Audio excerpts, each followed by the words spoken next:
Hello hi மக்களே, நான் உங்கள் ஸ்காட்டிஷ் தமிழன். இன்றைக்கி எதை பற்றி பார்க்க போகிறோன்னா, நேற்று மலையாளத்தில் ஒரு படம் பார்த்தேன். படம் பேர் வந்து துடரும்னு சொல்லிட்டு மோகன்லால் சோபனா நடிச்சிருந்தது. ரிவ்யூ கேட்டுட்டு தான் அந்த படம் பார்த்தேன். யூஸ்வலி நான் வந்து ஒரு த்ரில்லர் சைக்கோ. ஸோ த்ரில்லர் படம்னா ரொம்ப விரும்பி பார்ப்பேன். இந்த ராட்சசன் மாதிரிலாம் இருந்தால் அப்படியே உட்காந்துருவேன்.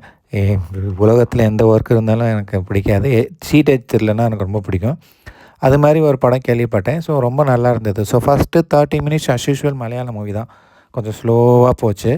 அதுக்கப்புறம் இன்டர்வலுக்கு கொஞ்சம் முன்னாடி பிக்கப் ஆச்சு ஆக்சுவலி. அதுக்கப்புறத்துலேருந்து தான் த்ரில்லர் ரியலாக ஸ்டார்ட் ஆச்சு. ரொம்ப இன்ட்ரெஸ்டிங்காக இருந்தது. ஒரு நல்ல suspense.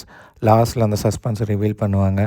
Almost compared to Drishyam மலையாளத்தில் வந்தது இல்லையா, அது மாதிரி தான் இருந்தது. பட் நாட் அந்த அளவுக்கு இல்லை. பட் அதுக்கு ரிலேட்டபிளாக ஓரளவுக்கு இருந்தது. பட் நல்ல என்டர்டெய்னர் தான். நீங்கள் போர் அடிச்சுன்னா கண்டிப்பாக இந்த படம் பார்க்கலாம். இதுக்கப்புறம் இது மாதிரி நிறைய படம் நான் இதுக்கு முன்னாடி ஐ திங்க் 5ஆம் பதிராலேருந்து நிறைய மலையாள மூவிஸ் த்ரில்லர் பார்த்துருக்கேன். அந்த படத்தை பற்றி நிறைய வீடியோஸ் போடுறேன். ஸோ உங்களுக்கும் த்ரில்லர் இன்ட்ரெஸ்ட் இருந்தால் அதை பாருங்கள். சேனல் ஃபஸ்ட்டு சப்ஸ்கிரைப் பண்ணுங்கள். ஸோ உங்களுக்கு இந்த மாதிரி நிறைய மூவிஸ் நேம் வரப்போகுது. இதுக்கப்புறம் ஃப்யூச்சரில் கூட இப்போ 2 மலையாள மூவிஸ் வரப்போகுது. ஒன்று வந்து detective Ujjwalan and then Narivetta. I think இது ரெண்டுமே த்ரில்லர் தான் நினைக்கிறேன். So I am very excited to see those movies. இந்த மாதிரி நிறைய மூவிஸ் பற்றி பேசலாங்க.